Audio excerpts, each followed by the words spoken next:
आज हम लोग कक्षा 10 के प्रश्नावली 3.1 को हल करने वाले हैं।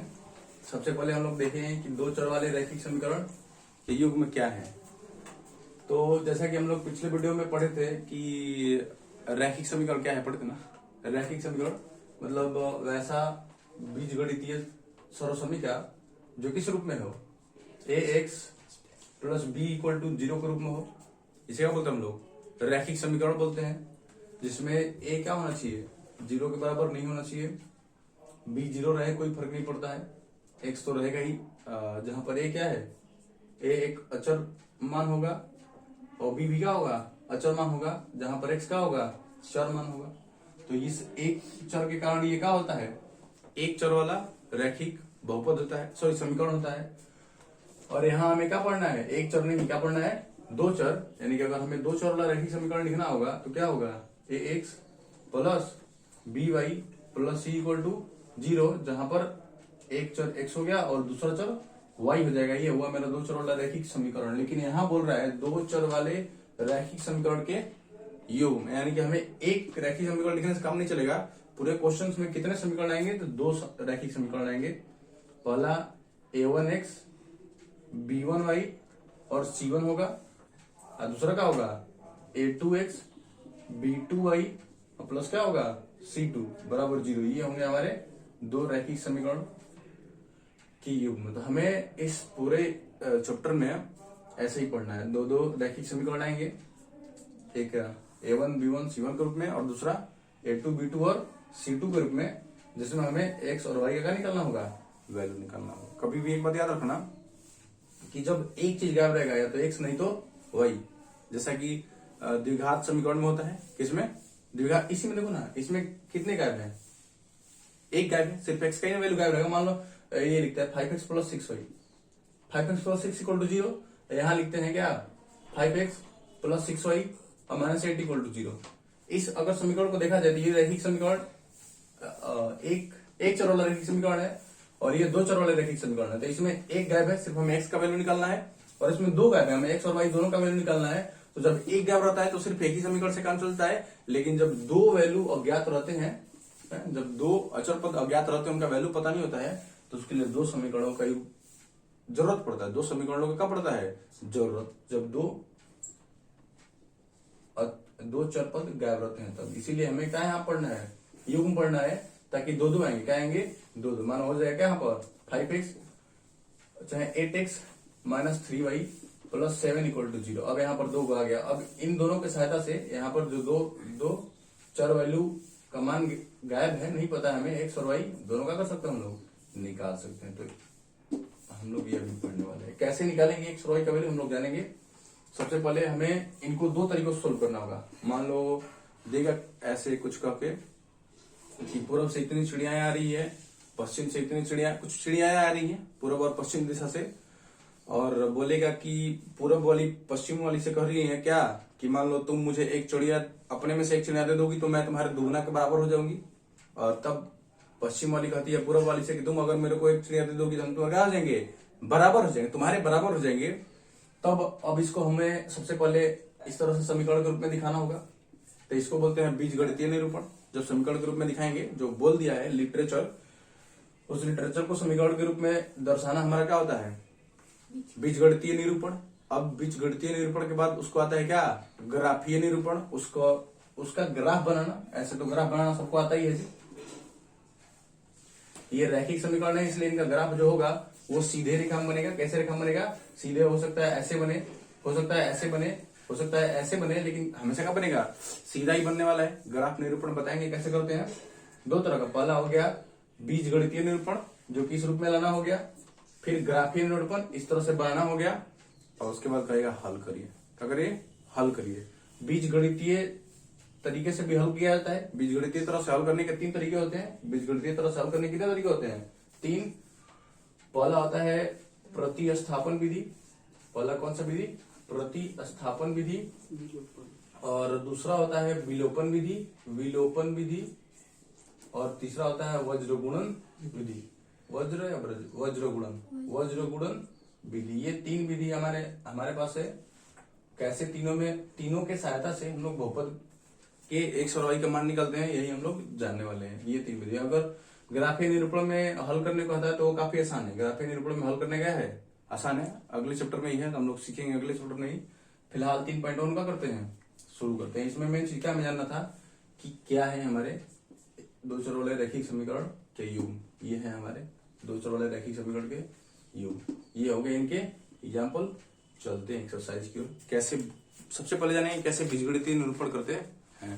तो लिए पॉज कीजिए। चलते हैं प्रश्नावली 3.1 के फर्स्ट नंबर क्वेश्चन की ओर। तो फर्स्ट नंबर क्वेश्चन कह रहा है कि आफ्ताब अपनी पुत्री से कहता है। कौन कह रहा है जी, आफ्ताब कह रहा है। दो तरीके से बनाएंगे, एक शॉर्ट में और एक लॉन्ग में। अगर ऑप्शन में आ जाएगा तो शॉर्ट में मार देंगे, अगर सोल्व करने में आएगा तो लॉन्ग बनाएंगे। आओ फटाक से करते हैं। आफ्ताब, कोई फर्क नहीं पड़ता है, उतना हम नहीं सोचते हैं। आफ्ताब नाम है। आफ्ताब किससे कहता है जी, ये अपने पुत्री से कहता है कि 7 वर्ष पूर्व, आज से कितने वर्ष पूर्व, 7 वर्ष पूर्व, 7 वर्ष पूर्व -7 लिख दिए। मैं तुमसे 7 गुने आयु का था। मैं तुमसे कितने गुने आयु का था, 7। अगर पुत्री का 1 होगा तो पिता क्या होगा, 7 हो जाएगा। यानी इनके बीच का अनुपात क्या है, 7:1। अब बोल रहा है कि अब से 3 वर्ष बाद, अब से 3 वर्ष बाद, जब बात का बात क्या करेंगे, प्लस। अब से 3 वर्ष बाद क्या है जी, सीन। तो अब से 3 वर्ष बाद मैं तुमसे केवल 3 गुनी आयु का ही क्या होगा, रह जाऊंगा। यानी कि अगर ये 1 रहेगी तो इसका पिता क्या रहेगा, 3 है। इनके बीच का अनुपात क्या होगा, 3:1। तब बोल रहा है कि आफ्ताब और उसके पुत्री का आयु क्या है। शॉर्टकट में बता रहे हैं कैसे बनाते हैं हम। एक बात हमेशा याद रखना कि मान लो अभी ये मैं हूं और ये मेरा भाई है, ये मैं और ये मेरा भाई।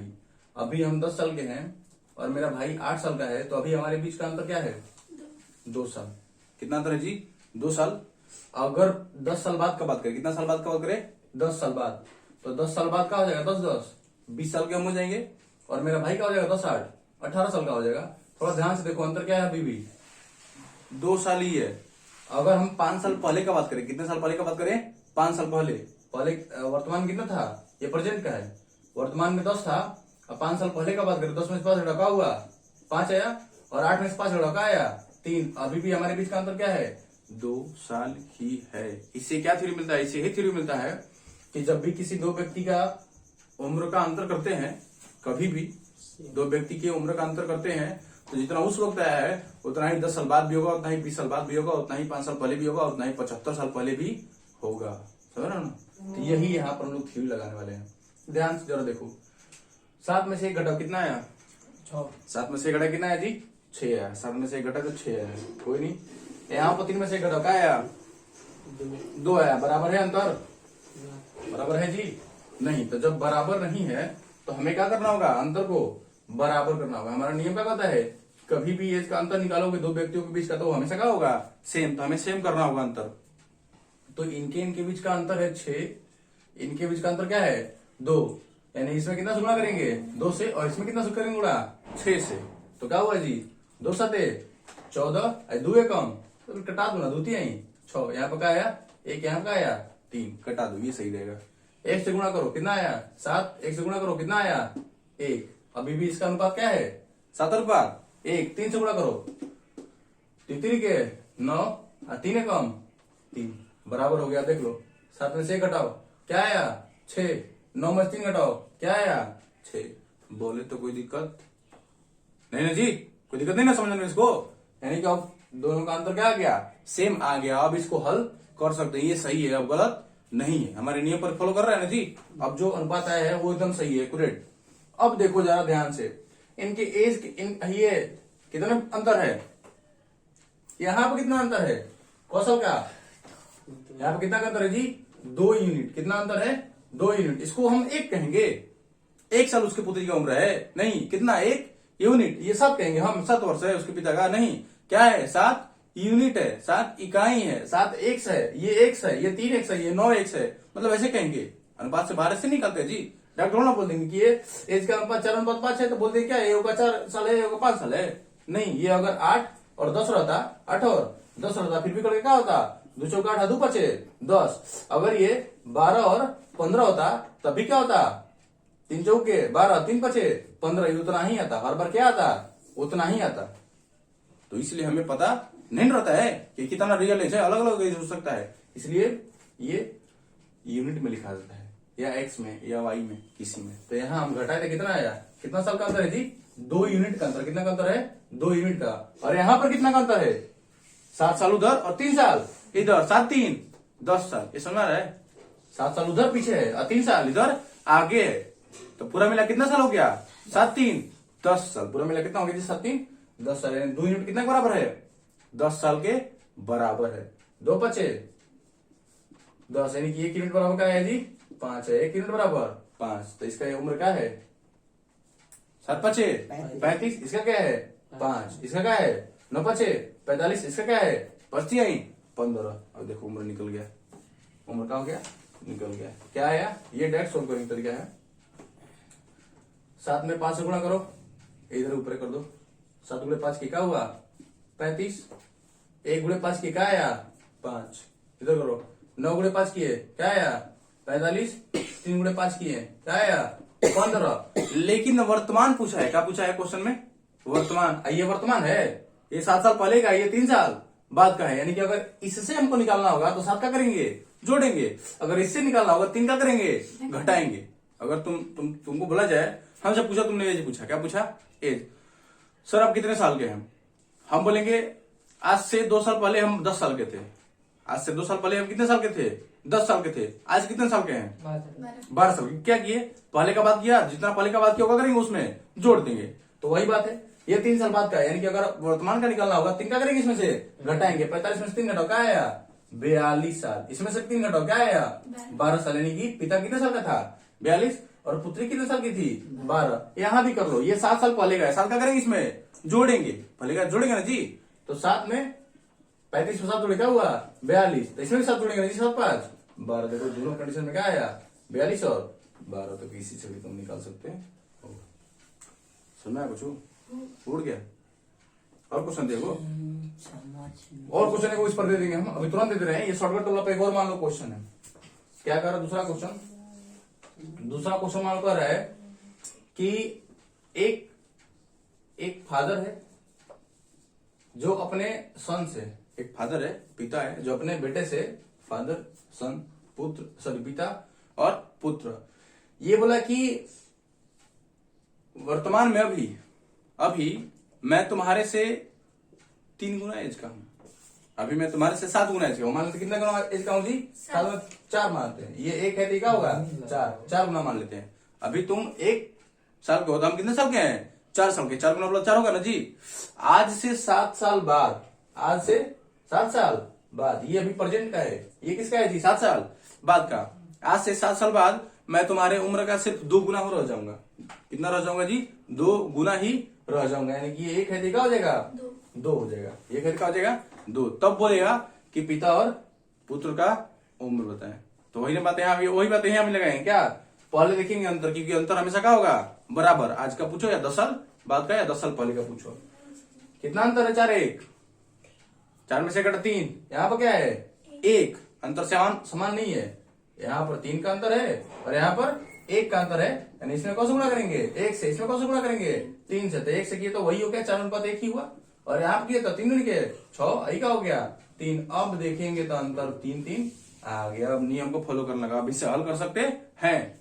अब बताओ यहाँ पर कितने यूनिट का अंतर है, 3 में से 1 घटा तो 2 यूनिट का अंतर। कितने यूनिट का अंतर है 2, और यहाँ पर कितने साल का अंतर है 7 साल। कितना साल का अंतर है जी 7 साल। यहाँ पर 8 करते हैं, हल करने में आसान होगा, हल करने में क्या होगा आसान। कितने साल का अंतर है 8 साल का, यानी कि 2 यूनिट बराबर क्या हुआ 8 साल।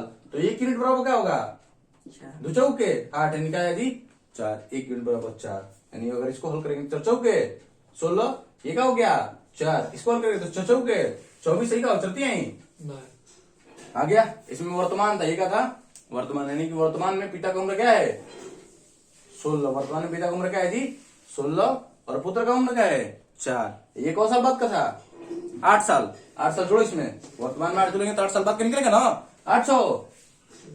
नहीं आ गया जी 8 4 नहीं आ गया, नियम फॉलो कर रहा है, ये उम्र भी निकल गया। 16 साल और 4 साल। ये शॉर्टकट तरीका निकालने का। क्वेश्चन है कम है ये वर्तमान में निकालने का था। अब पॉज करो जरा, पॉज करो, उसके बाद क्वेश्चन को ले चलते हैं। अब इस क्वेश्चन को लॉन्ग मेथड से सोल्व करने की ओर। फर्स्ट कोई और लॉन्ग मेथड से कैसे मतलब बीजगणितीय कैसे सोल्व करेंगे, वो डायरेक्ट आंसर, वो क्या था डायरेक्ट आंसर, ये डायरेक्ट आंसर नहीं। अब इसको सोल्व करेंगे ऐसे। वहां से भी हम इक्वेशन बना सकते थे, वो जो है था ना 7 और 1 क्या होता 7x और 1x y, 7x plus y बराबर जितना आया था वो। उसी तरह मतलब इसको जो भी हो छोड़ो जो जा। बोला है कि आफ्ताब अपनी पुत्री से कहता है कि 7 वर्ष पूर्व में तुमसे 7 गुनी आयु का था। 7 वर्ष पूर्व में तुमसे 7 गुनी आयु का था। अभी वर्तमान का उम्र पता है जी? नहीं ना, तो वर्तमान का उम्र पता होगा तब ना 7 वर्ष पूर्व हम निकालेंगे हम। अब करें कि अब से 3 वर्ष बाद तुमसे केवल 3 गुनी आयु का हो जाएगा। अब से 3 साल बाद 3 गुनी आयु का हो जाऊंगा। पता ही नहीं अभी वर्तमान उम्र क्या है, तो 3 वर्ष बाद कभी नहीं निकाल पाएंगे। तो कर है कि इस स्थिति को बीजगणितीय और ग्राफीय रूप से क्या करें, व्यक्त करें। तो सबसे पहले हम मानेंगे वर्तमान में उम्र क्या है, क्योंकि ये 7 साल पूर्व और 3 साल बाद का बात करें तो हमें पहले वर्तमान पता होना चाहिए। तो मानेंगे क्या मानेंगे, माना कि आफ्ताब का वर्तमान उम्र, आफ्ताब का वर्तमान उम्र 100 वर्ष है, 100 वर्ष है। और माना कि आफ्ताब के पुत्री का वर्तमान उम्र y वर्ष है। क्यों माने x और y?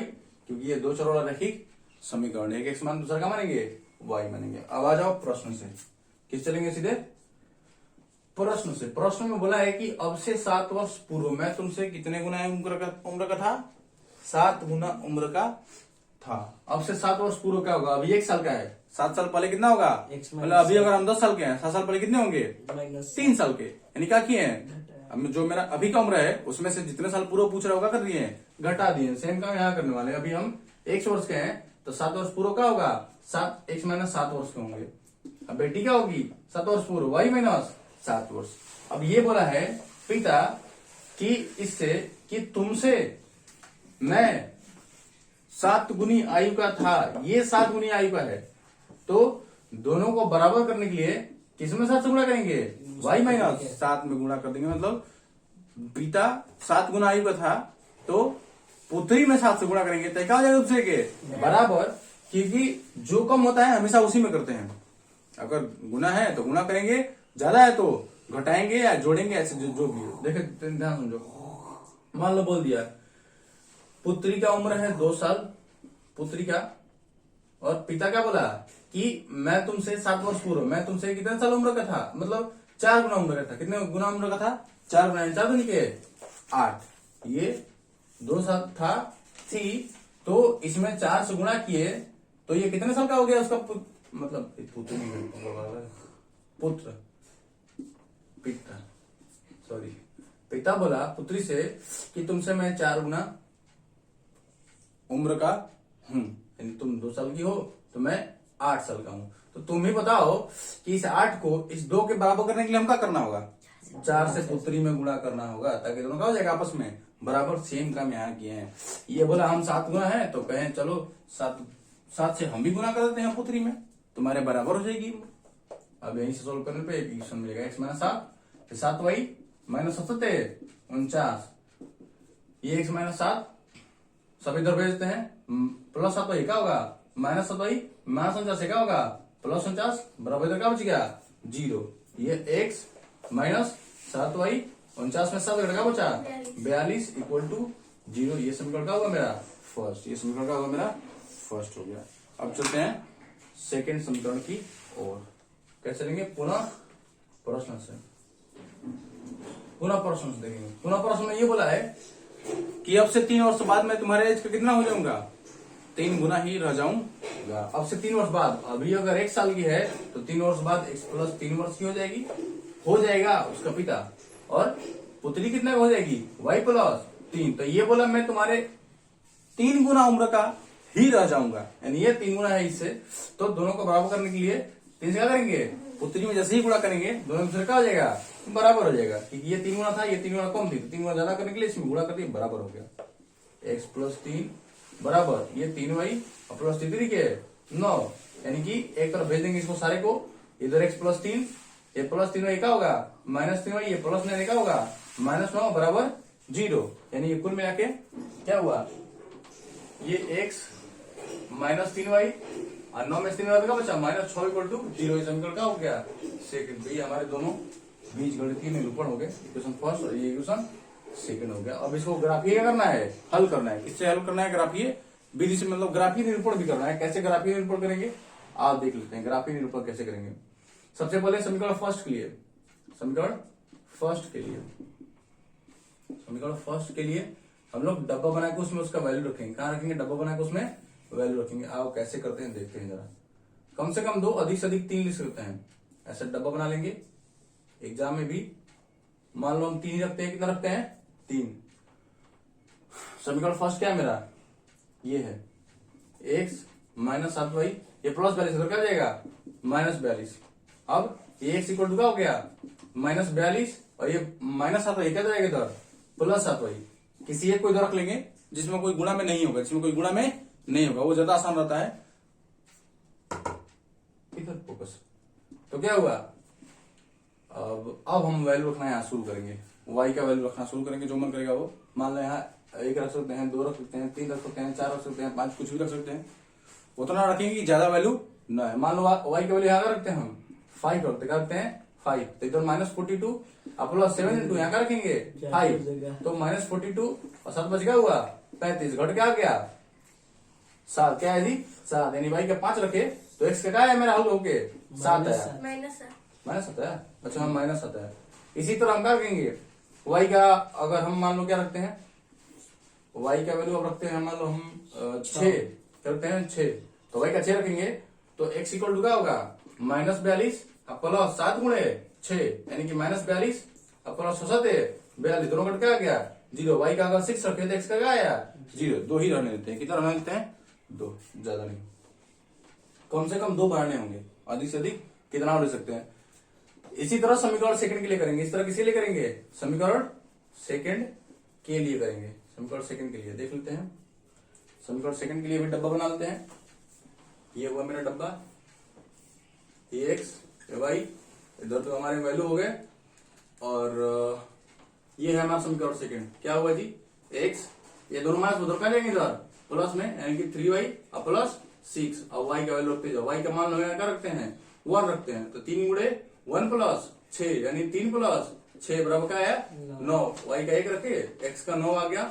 हम y का -1 रखते हैं, y का -1 रखते हैं हम, y का ऐसे ही -1 रखेंगे, क्या होगा 3 गुणे यहाँ पर -1 और प्लस 6, यानी क्या हुआ -3 प्लस 6, यानी क्या आ गया जी कट के मेरा 3 आ गया। यानी कि अगर इसका -1 रखते हैं तो इसका 3 है। बस दो वैल्यू हम रख लिए दोनों का, समीकरण फर्स्ट का भी और समीकरण सेकंड का भी। कैसे ग्राफीय निरूपण करते हैं ये भी हम लोग देख लेते हैं।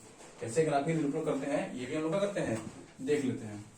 ये प्रश्न से जरा मिटा देते हैं, उतार लेना। ग्राफीय निरूपण, सबसे पहले हम ग्राफ पेपर पर ऐसे लाइन खींचेंगे बीचों बीच।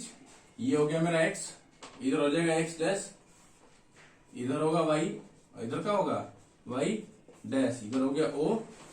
देखेंगे मैक्सिमम वैल्यू कितने गए हैं x का मैक्सिमम वैल्यू 9 गया है और y का मैक्सिमम वैल्यू 6 गया है, यानी x हमको कब तक लेना होगा 9 तक। 1 2 3 5 6 7 8, थोड़ा सा बढ़ा के इधर 9, उसी तरह इधर भी -1 -2 -3 -4 -5 -6 -7, माइनस नहीं लेना हमको, ना प्लस में लेना है, प्लस कोई दिक्कत नहीं, इधर अगर जगह मिलेगा कर लेना, मेरे पास नहीं है थोड़ा सा। -1 -2 -3 -4 -5 -6, 1 2 3 4 5 6 हो गया। निरूपण कर लिए जहां तक वो काम था। इधर 9 तक चाहिए था हमको, 9 लिखना था चारों तरफ। 9 y के साथ है, y के साथ कहाँ गया, y 6 तक मैक्सिमम गया है। हमें लेना था 9, चारों तरफ 9 लेंगे पेज में, यहाँ पर जगह नहीं ना उतना, इसलिए इतना ही से काम चला जाए। तो अब हम निरूपण करना शुरू करेंगे समीकरण फर्स्ट का। x का 7 है तो y का क्या है 5। x का 7 है तो y का 5। x का 7 यहाँ है और y का 5 कहाँ है, यहाँ है। दोनों मिलके कहाँ गया, दोनों मिलके कुछ ऐसे यहाँ गया। कहाँ गया जी, यहाँ। लिख देंगे यहाँ पर क्या 7,5। अब वो x का 0 है तो y का 6। x का 0 यहाँ और y का 6 कहाँ गया, यहाँ। x का 0 यहाँ, y का 6 यहाँ। यहाँ पर दूसरा मेरा पॉइंट मिला। दोनों पॉइंट हमारे सामने है। अगर ग्राफ खींचना होगा दोनों का करेंगे, मिला देंगे। दोनों का कर देंगे हम, मिला देंगे। कुछ ऐसे हमारा क्या होगा, ग्राफ खींचा जाएगा इस समीकरण फर्स्ट का। उस तरह सेकंड करेंगे, x का 9 और y का 1। x का 9 और y का 1 यहाँ पर 9,1 इसको लिख देंगे 0,6। और दूसरा क्या है 3,-1। x का 3 यहाँ पर है और -1 कहाँ पर है, यहाँ पर है।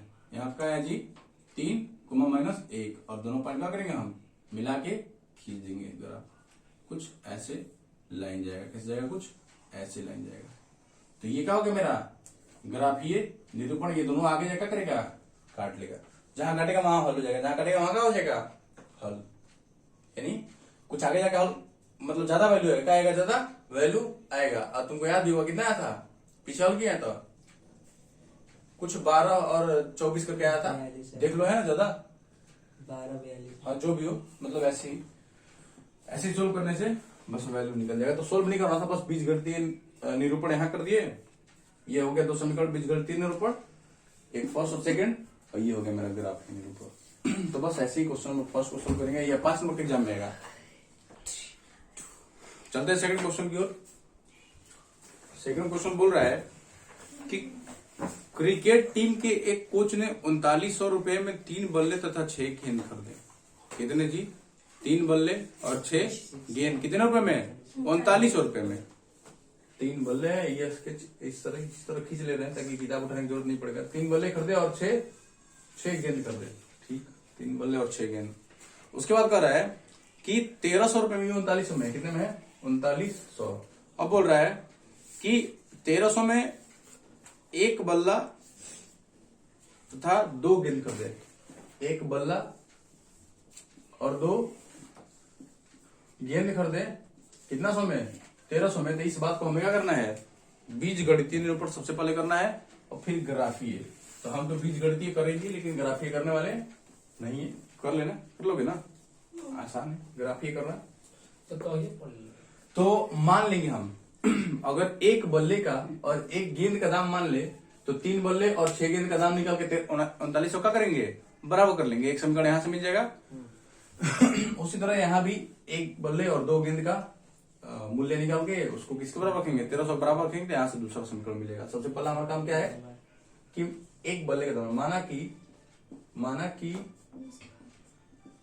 1 बल्ले का मूल्य बराबर x रुपया। उसी तरह माना कि 1 गेंद का मूल्य बराबर y रुपया है। अब x y मान लिया हम, तो 3 बल्ले का, जब 1 बल्ले का x है तो 3 बल्ले का 3x, क्योंकि जब 1 पेन का दाम 2 रुपया है तो 3 पेन का 3 दूनी 6 रुपया। उसी तरह यहां भी गुणा कर दिए, यहां भी गुणा कर दिए। अब 1 गेंद का y है तो 6 गेंद का 6y इक्वल टू 3900। समीकरण फर्स्ट, प्रश्न से किसे किया जी, प्रश्न से। अब पुनः प्रश्न से करेंगे। पुनः प्रश्न से क्या होगा जी, 1 बल्ले का x और 2 गेंद का क्या हो जाएगा, 1 गेंद का y तो 2 गेंद का 2y बराबर 1300। ये समीकरण सेकंड। बस ग्राफीय निरूपण खुद से कर लेना, खुद से ग्राफीय निरूपण कर लेना इस क्वेश्चन का। सेकंड, थर्ड क्वेश्चन देखते हैं, क्या देखते हैं, थर्ड क्वेश्चन कर रहा है, कर लोगे ना जी, आराम है। अब कह रहा है 2 केजी सेव और 1 केजी अंगूर का मूल्य 160 रुपया है। 2 केजी सेव और ये 2 केजी सेव है और 1 केजी अंगूर का मूल्य क्या है, 1 केजी अंगूर का मूल्य 160 रुपया है। ये दूसरा नंबर है। फिर बोल रहा है 4 केजी सेव और 2 केजी अंगूर का मूल्य, 4 केजी सेव और 2 केजी अंगूर का मूल्य कितना रुपया है जी, 300 रुपया। काफी आसान है। सेम इसी तरह ये भी बनेगा। हमें सबसे पहले मानना होगा 1 केजी सेव का और 1 केजी अंगूर का। सबसे पहले 1 का मानेंगे, बाकी सबका क्या होगा खुद से निकाल लेंगे। तो माना कि ये लिखना नहीं है। यहां से माना कि 1 केजी सेव का मूल्य बराबर 100 रुपया। माना कि 1 केजी अंगूर का मूल्य बराबर y रुपया। हमें प्रश्न से अगर चलेंगे तो मिलेगा क्या? प्रश्न से हमें मिलेगा 2 केजी सेव का, 1 केजी का जब x है तो 2 केजी का 2x प्लस 1 केजी अंगूर का क्या है y, 2x प्लस y बराबर 160। समीकरण फर्स्ट। अगर पुनः चलेंगे हम प्रश्न से तो बोला है 4 केजी, 1 केजी का x है तो 4 केजी का 4x, 1 केजी का y है अंगूर का, 2 केजी का 2y, दोनों जुड़ेंगे कितना आ रहा था 300 रुपए। ये हो गया समीकरण सेकंड। तो बस आज के लिए इतना ही। इसको बस ग्राफीय विधि से हल करना क्या रहेगा, होमवर्क रहेगा, घर से कर लेना।